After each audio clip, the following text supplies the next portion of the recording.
Okay, so jumping into the next one, and obviously, we talked about the church's chicken incident, and we'll follow up with what it ultimately ends up happening. But there was another situation that happened out east, I believe. Yep, Shelby Drive, and this was on July 7th.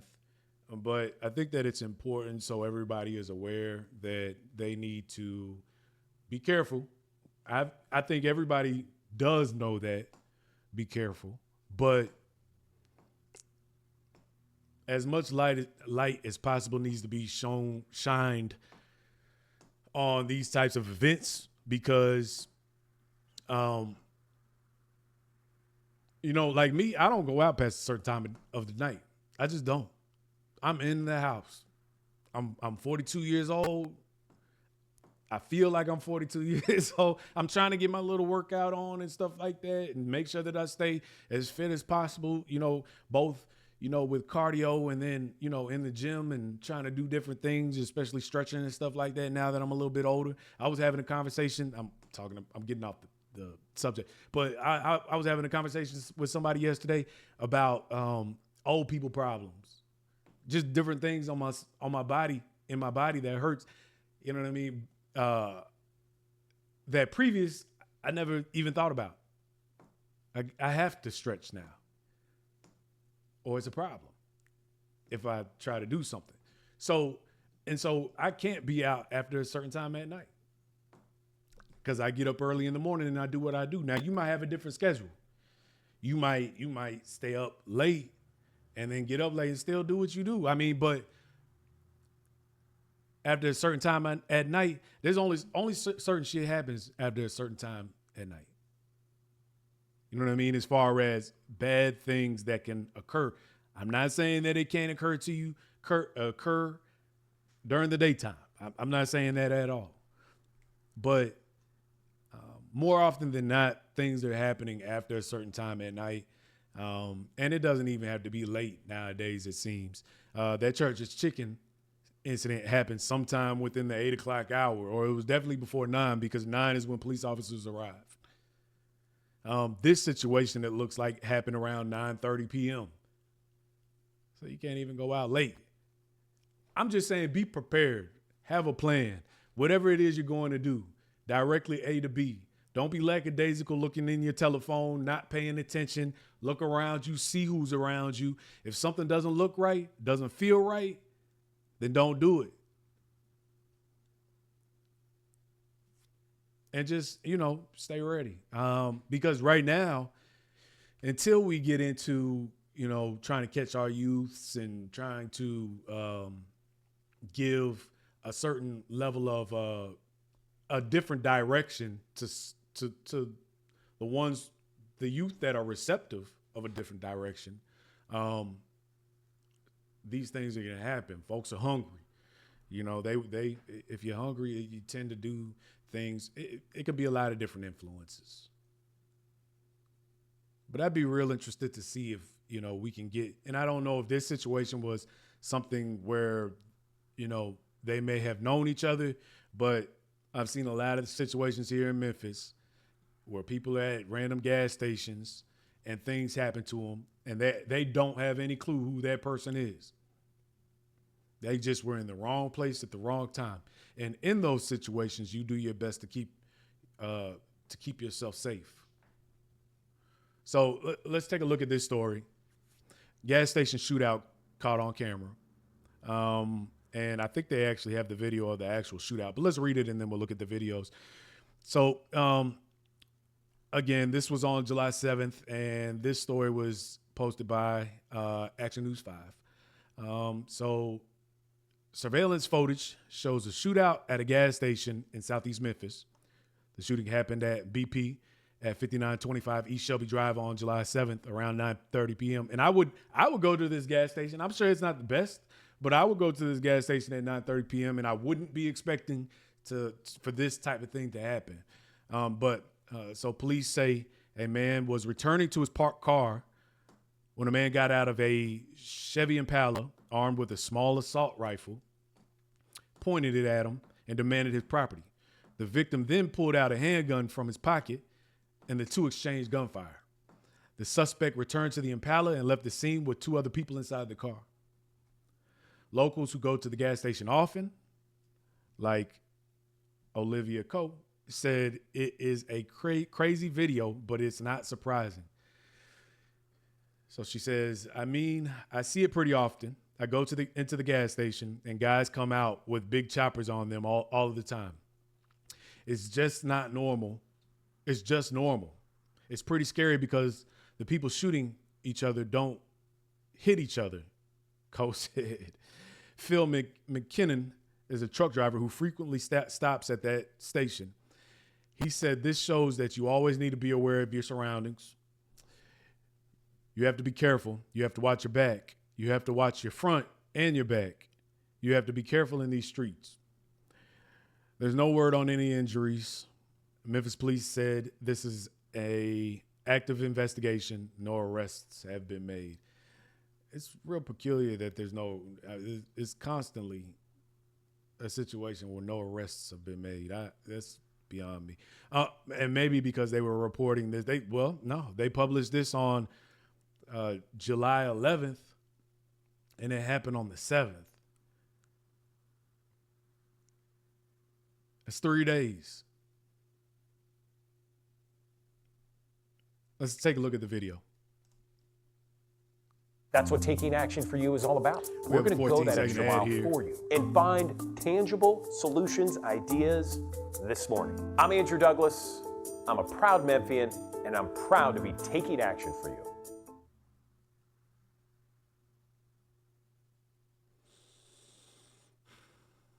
So I don't think there's any audio to this, but you could see the kid get out right here with the automatic. And this guy right here is just like stepping back. He stops, starts reaching in his pocket, pulls the pistol, bomb. I'll tell you this much. The kid that had the assault rifle, for one, is extremely lucky he didn't get shot in the head right there. I'm talking about extremely lucky. And I guess this is from the other direction.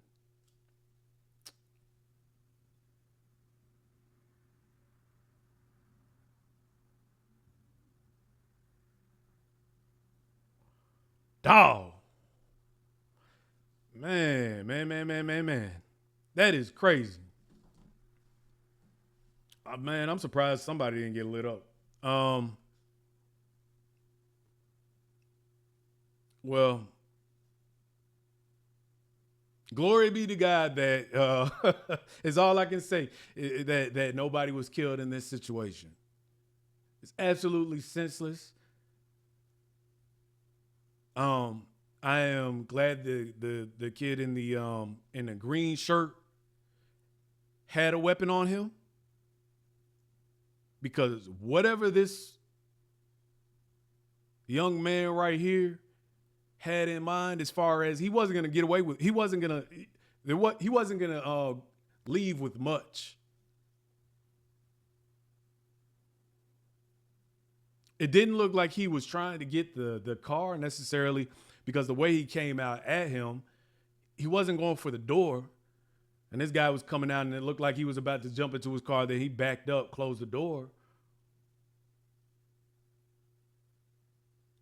I'm glad he had a weapon on him in this case, the one in the green.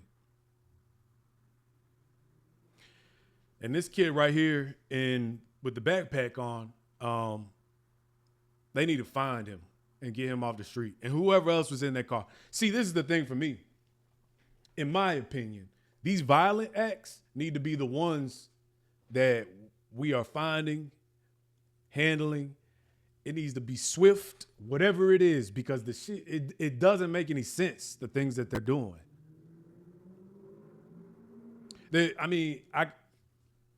Crimes that, certain crimes, non-violent crimes, that doesn't bother me at all. Obviously you don't want those types of things happening around you or in your environment, but it's different. It's a different level when you start having violent crimes and you start having guns on you. It makes you feel a certain type of way when you feel like you can't leave the house without your pistol on you. And at this point, you really have to.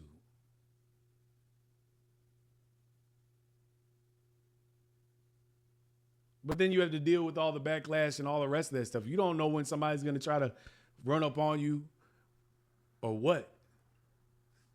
You don't have a clue. This could be anybody in this situation. He just happened to have his pistol on him, and he pulled it out, and he went for the shot. And he got lucky that when this kid started shooting back, the one with the backpack, that he didn't hit him. Man.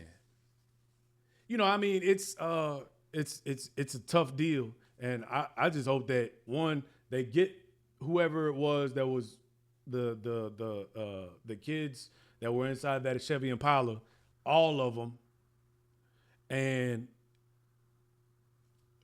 hey, sometimes you have to learn a hard lesson in life. So if you want to go out and do this type of thing, you got to learn a hard lesson. And that means don't let them out on bail. Whatever it is that you do, I'm not even a proponent for jail. But I'm saying if you're going to be out in the streets and you're a part of the problem and not the solution, and violence is a problem,